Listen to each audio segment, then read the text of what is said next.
धीमहि तन्नो आदित्यः प्रचोदयातु। श्री सौज्ञा छाया पद्मिनी उषा समेत सवितृ सूर्यनारायण स्वामिने नमो नमः। नमस्कारं। దసరా ఉత్సవాల్లో భాగంగా ఈరోజు కన్నికా పరమేశ్వరి వారి అమ్మవారి ఆశీస్సుల కోసం నేను నా మిత్ర బృందం అంతా కూడా రావడం జరిగింది. గత 58 సంవత్సరాలుగా ఎంతో ప్రతిష్టాకరంగా మరి ఉత్సవాలు జరుపుకోవడం, ఈ గుడి కట్టినప్పటి నుంచి అమ్మవారికి దర్శనం చేసుకొని కృపాప్రాతలు అవ్వడం జరుగుతోంది. ఎందుకంటే నా చిన్నప్పుడు ఈ ప్రాంతంలోనే పెరిగే మేమంతా. ఇక్కడ ఈ గుడి లేకముందు కన్నికా పరమేశ్వర సత్రంలో మరి అమ్మవారిని నిలబెట్టి అప్పుడు ఉత్సవాలు అప్పటి నుంచి చేసుకునే విధంగా కార్యక్రమాలు ఉండే.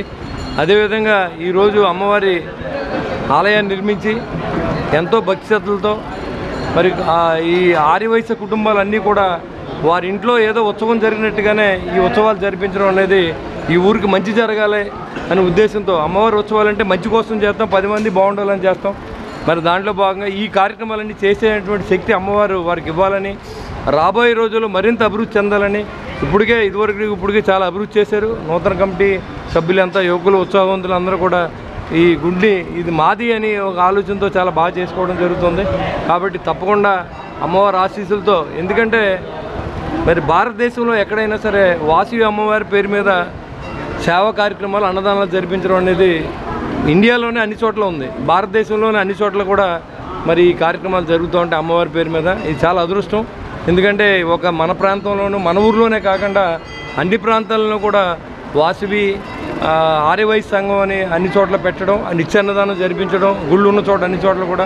నేను ముఖ్యమంత్రి గారు కూడా చెప్పారు, మీరు విన్నారో లేదో, ప్రతి గుడికాడ అన్నదానం జరిపించి ఏర్పాటు చేయాలి, ఆంధ్ర రాష్ట్రంలో అన్నానికి కరువు లేకుండా ఉండాలని ఉద్దేశంతో ఉన్నారు. కాబట్టి ఈ ఆలయంలో కూడా అన్నదానానికి ఒక కమిటీ వేసి అన్నదానం జరిపించి ఏర్పాటు చేయడం నేను కూడా భాగస్థులుగా ఉంటానని చెప్పి నేను మీకు తెలియజేస్తా ఉన్నాను. అంతేకాకుండా ఈ రాష్ట్రం అభివృద్ధి చెందాలంటే మహాలక్ష్మి వారి ఆశీస్సులు కావాలి. ఇవాళ చాలా ఇబ్బందుల్లో ఉంది రాష్ట్రం.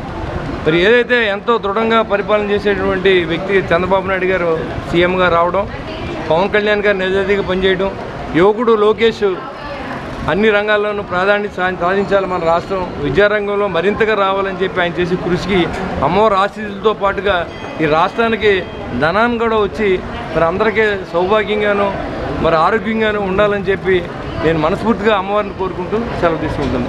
జై రామకృష్ణ, ఐఆర్ఎస్. నేను కమిషనర్ ఆఫ్ ఇన్కమ్ ట్యాక్స్ ముంబైలో చేస్తున్నాను. రాంబాబు నా స్కూల్ మేటే కాకుండా నా స్నేహితుడు. అతను పోయిన సంవత్సరం నన్ను పెద్ద ఎత్తులో రథయాత్ర చేస్తే నన్ను ఇన్వైట్ చేశాడు, రాలేకపోయాను. ఈసారి కూడా అక్టోబర్ 6వ తారీఖున ఉంది రథయాత్ర, రాలేకపోతున్నాను. కానీ యాదృచ్ఛికంగా ఈరోజు రావడం, నేను ఇక్కడికి రావడం చాలా సంతోషంగా ఉంది. ఈ ఆలయంలో చాలా అభివృద్ధి కార్యక్రమాలు కూడా చేస్తున్నారు. అందరికీ అన్న సంతర్పణతో పాటుగా చాలా పెద్ద ఎత్తున టెంపుల్ను కూడా డెవలప్ చేశారు. అండ్ రథయాత్ర కూడా పెద్ద ఎత్తులో చేస్తున్నారు, చాలా సంతోషం. మొన్న రాంబాబు అది మేళ అంటారు,